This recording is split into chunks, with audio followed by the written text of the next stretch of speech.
ఒక పక్క చంద్రబాబు నాయుడు నాకు సంక్షేమ పథకాలకి డబ్బులు లేవు అంటున్నాడు. ఎక్కడా నాకు డబ్బులు లేవు, స్త్రీనిధి అది ఇవ్వలేనంటున్నాడు, తర్వాత అమ్మకు వందనం అది లేనంటున్నాడు, డబ్బులు లేవని మీరు అంటున్నారు. ఈరోజు శోభారాణి మైన్లో 1,00,000 టన్నులు ఉంది అని చెప్పి మీ డీడీ గారు రిపోర్ట్ ఇచ్చారు. సిద్ధి వినాయకలో జూన్లో 4,000 ఉండింది, జనవరికి 25,000 ఉన్నాయని చెప్పి పర్మిట్లు ఇవ్వని ఇచ్చారు. ఈ విధంగా ఒక 1,50,000 టన్నులు మరుగున పడి ఉంది. ఈ 1,50,000 టన్నులు మీ గవర్నమెంట్ కేబినెట్ ప్రకారం ఆక్షన్ వేయాలని చెప్పి ఒక కేబినెట్ లో నిర్ణయం తీసుకున్నారు. ఆక్షన్ ఏంటి బంగారంగా? ఒక 30,000 వస్తే 500 కోట్లు మీకు వస్తుంది కదా. 500 కోట్లు మీరు తీసుకుంటారా, లేకపోతే 500 కోట్లు ఇంకో ఎవరో జోబీలోకి పంపిస్తారా? అది కూడా క్లారిటీ. ఇదిగో ఇవన్నీ మేము తీసుకుంటాం, మేము ఆక్షన్ వేస్తాం, మాది చిత్తశుద్ధి ప్రభుత్వం అని చెప్పండి. అవి వదిలేసి ఆయన కంపెనీ పెట్టకూడదా? కంపెనీ పెట్టొద్దని మేము చెప్పలా, అడుగుతున్నాం. ఎప్పుడు శంకుస్థాపన చేస్తున్నారు, ఎప్పుడు జాతికి అంకితం చేస్తున్నారు? కంపెనీ చైనాలోనా, కంపెనీ ఇండియాలోనా, లేకపోతే నెల్లూరులోనా? ఒకటి లేదు, రెండు. నేను వేసిన అలిగేషన్స్, మీరు అలిగేషన్స్ అనుకోవచ్చు, ఏదైనా అనుకోవచ్చు. కాదు, ఈ మైన్స్ అంతా మీది కూడా 50 years దాటేసిన మైన్స్ ని యాజ్ పర్ రూల్ ప్రొవిజన్ మేము తీసుకుంటాం, లేకపోతే మా ఏ మైన్స్ మేమేం చేసుకుంటాం ఒప్పుకోండి. రెండు. మూడోది ఒక మాట చెప్పారు, వాళ్ళ నాయన కాలం నుంచి మైనింగ్ లో ఉన్నారని. రవణ పాపం ఏం దీంట్లో చెప్పాడో నాకు తెలియదు, కానీ నెల్లూరు జిల్లాలో చాలా మంది ఏమనుకుంటున్నారంటే ఇలాగే సంపాదించాడు ఆ డబ్బులంతా అని అనుమానం వస్తుంది. రవణ అట్లాంటివి చెప్పమాక. ఇలాగే 1,000 కోట్లు ఏమైనా సమకూర్చారని అనుమానం వస్తుంది. డబ్బున్న వాళ్ళందరూ మంచోళ్ళు, డబ్బున్న వాళ్ళందరూ గొప్పోళ్ళు, డబ్బున్న వాళ్ళంతా పతితులు, డబ్బు లేని వాళ్ళు ఎదవలు, డబ్బులు లేని వాళ్ళకి ఆ డబ్బు ఆశ ఉంటుందని ఆ భ్రమని దయచేసి తొలగించుకోండి. విఠల్ మాల్యా మీ అందరికి కూడా తెలుసుంటుంది. బెంగళూరులో ఒక రోడ్డు ఉంది ఆయన మీద. ఆయన కొడుకు విజయ్ మాల్యా. దొరికేదాకా విజయ్ మాల్యా కూడా మంచోడే, దొరికేదాకా రాజ్యసభ సభ్యుడే. దొరికిన తర్వాత విజయ్ మాల్యా లండన్లో తేలేడు. హర్షద్ మెహతా 90s లో 3,000 crores, ఈ రోజు 2-3 లక్షల కోట్లు. దొరికిన తర్వాత హర్షద్ మెహతా స్కామ్స్టర్ అయ్యాడు. నీరవ్ మోడీ దొరికేదాకా కూడా గుజరాత్లో నీరవ్ మోడీ చాలా పెద్ద మనిషే, దొరికిన తర్వాతే లండన్లో తేలేడు. ఇట్లాంటి సంఘటనలు చాలా ఉన్నాయి చెప్పుకుంటూ పోతే. అందుకని దొరికేదాకా దొంగ దొర సామెత ఉంది. దొరికేదాకా దొర, దొరికిన తర్వాత దొంగ అనేది ఒక సామెత ఉంది. అట్లా డబ్బున్న వాళ్ళంతా చాలా మంచోళ్ళు, వాళ్ళంతా ఏం చేయరు. ఇవన్నీ ఏందైతే వదిలేయండి ఆ మైండ్లు.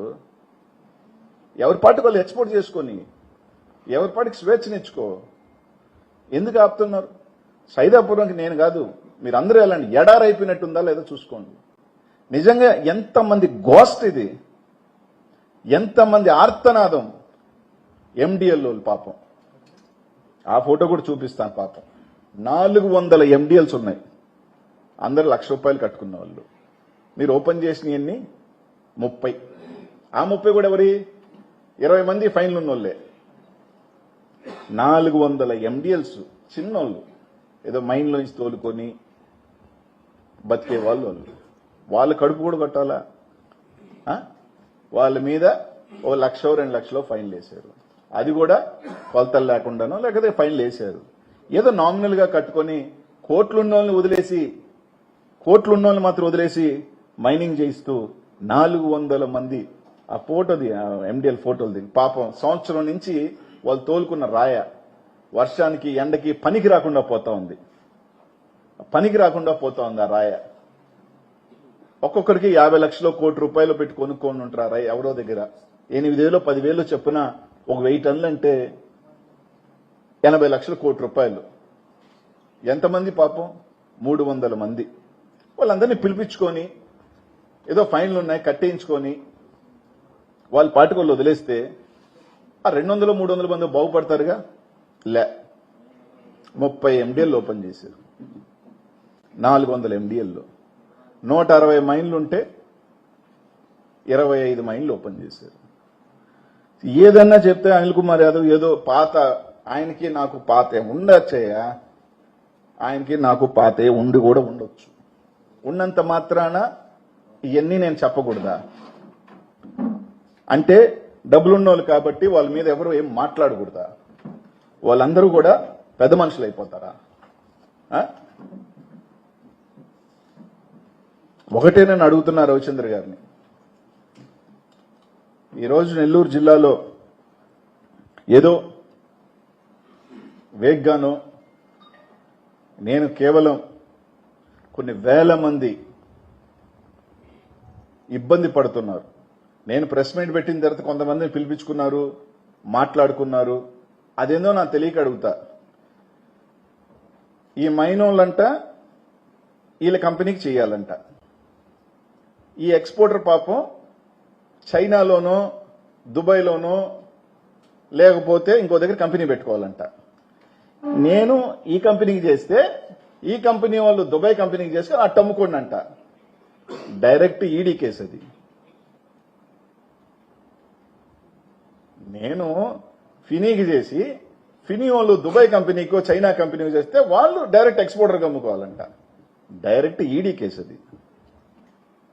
ఇది నేను కాదు, మీరెవరైనా ఒక మైన్ అవతారం ఎత్తుకొని పోండి. నేను చెప్పిన దాంట్లో ఒక్కటైనా అక్షరం తప్పైనా నేను క్షమాపణ చెప్తా. ఈ రోజు కూడా చెప్తున్నా, ఈ మైన్లు మాయ కాదు అని అంటే మీరు సీజ్ చేయించి మీరు బోర్డులు పెట్టిస్తే మళ్ళీ ఇదే ప్రెస్ పెట్టి రవిచంద్ర గారు ఇదే ప్రెస్ పెట్టి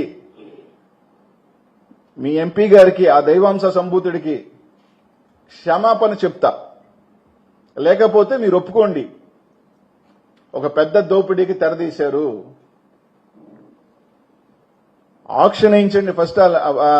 ది మెటీరియల్ ఒక 600 కోట్లు వస్తుంది ప్రభుత్వానికి. అందరి ఓపెన్ చేయించి ఆ 400 మంది ఎండిఎల్స్ ఆ 130 ఎన్నో మైన్లు ఓపెన్ చేస్తే అందరికి పని. ఈరోజు ఎంత నష్టపోతున్నారో చిన్న ఉదాహరణకి, కనీసం 1 కోటి రూపాయలు పెట్రోల్ ఖర్చు అవుతుంది. 30 రోజులు అంటే 30 కోట్లు. 300 కోట్ల రూపాయలు పెట్రోల్ వ్యాపారం అంటే 18% జీఎస్టీ వచ్చినా కూడా ఒక 50 కోట్లు వచ్చినా అది పోయిందే. కనీసం సంవత్సరం రోజుల రూపాయలు మిషన్ తిరిగానో ఎంతోమంది ఉపాధి అది కోల్పోయారా? వీళ్ళందరికీ 4 రూపాయలు డబ్బులు వచ్చుంటే ఏదో రూపంలో జీఎస్టీ రూపంలో ఒక 200-300 కోట్లు వచ్చుంటాయా? 5,000 కుటుంబాలు సంతోషంగా ఉంటాయా? గొప్పోడైతే ఏదో పాతకాలంలో చూసాం సినిమాల్లో, డబ్బున్న వ్యక్తి నా సాధారణంగా పీడించుకొని పీల్చి పిప్పి చేస్తుంటాడు. అలాగుంది ఇది. ఏమన్నా అంటే తుది దశకు వచ్చేసినాయి కాబట్టి మాట్లాడాడు. తుది దశో మొదటి దశో వాటికేమి జంకేవాడిని కాదు. మొన్న కూడా చెప్పా, నేనేం అతీతుండేం కాదు లోపలికి వెళ్ళాలంటే. కేజ్రీవాల్, చంద్రబాబు నాయుడు, జయలలిత, జగన్మోహన్ రెడ్డి గారు చాలా చంద్రబాబు నాయుడు గారు మహామహులు పోయినారు. నేనేమన్నా అతీతున్నా? పోవాలని అంటే మీరు పెట్టాలనుకుంటే పోయేసి వస్తా. అంతేగాని దాన్ని ఏదో జుబ్బుచ్చిగా చూపించి నేను చెప్పిన వాటికి ఎక్కడైనా ఒక సమాధానం పోయినసారి చెప్పా, ఒక్క సమాధానం అన్నా చెప్పాడా?